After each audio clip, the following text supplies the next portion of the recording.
Hello viewers, আসসালামু আলাইকুম। আমি আরাফাত আকি বরাবর চ্যানেল থেকে। তো আজকে চলে আসছি মোতালেব প্লাজা ব্রাঞ্চে একটা কাস্টমার রিভিউ নিয়ে।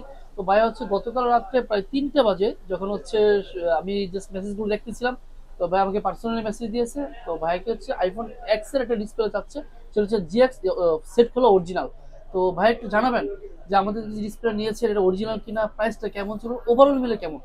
যে আপনাদের ডিসপ্লের প্রাইসটা রিজনেবলই ছিল অন্যান্য জায়গা থেকে আমি রিসার্চ করে দেখছি অনেক। আর হচ্ছে আপনাদের ডিসপ্লে কোয়ালিটি খুবই ভালো, আলহামদুলিল্লাহ আমি মানে আমি স্যাটিসফাইড। যেটা অরিজিনাল সেটা অরিজিনাল জি পেয়েছেন? জি জি অবশ্যই। আর প্রাইসটা কেমন ছিল? প্রাইসটা অনেক রিজনেবল, অনেক অন্যান্য মানে দোকান থেকে। সেক্ষেত্রে কাস্টমারকে কি বলবেন আসার ক্ষেত্রে ভাই? জি, কাস্টমারকে অবশ্যই আমি রিকমেন্ড করবো যে আপনাদের এখানে আসার জন্য, আপনাদের এখানে আমি সার্ভিস পেয়ে স্যাটিসফাইড। আচ্ছা, আমরা কম দেওয়ার একটাই কারণ ছিল, আমরা কোনো গ্লাস চেঞ্জ টাচ চেঞ্জ মাল দিইনি, অরিজিনাল মালটা দিয়েছি। কারণ হচ্ছে আমি যেহেতু ইম্পোর্টার, আর ইম্পোর্টের পারে সবচেয়ে কম প্রাইসে দিতে। তো সেক্ষেত্রে বাইকে আমি হোলসেলের রেটটা থ্রো করছি। দেন হচ্ছে আপনার হচ্ছে যেটা সর্বোচ্চ সার্ভিসটা দিয়েছি। প্লাস হচ্ছে আমরা এই জাতীয় যদি কোনো রিজনেবল প্রাইসে কোনো ডিসপ্লে নিতে চান বা ফোন সার্ভিস করে দিতে চান, আমাদের যে 4টা শোরুম আছে যে কোনো শোরুম থেকে সার্ভিস নিতে পারবেন। তো চোখ বন্ধ করে চ্যানেলের চলে আসবেন, কারণ জানেন চ্যানেলটা অথেন্টিক সব, অথেন্টিক প্রোডাক্ট বিক্রি করে। তো ভিডিওটা আজকে মতো এখানেই। ভালো থাকবেন, সুস্থ থাকবেন, দেখা হচ্ছে নতুন কোনো ভিডিওতে। আসসালামু আলাইকুম।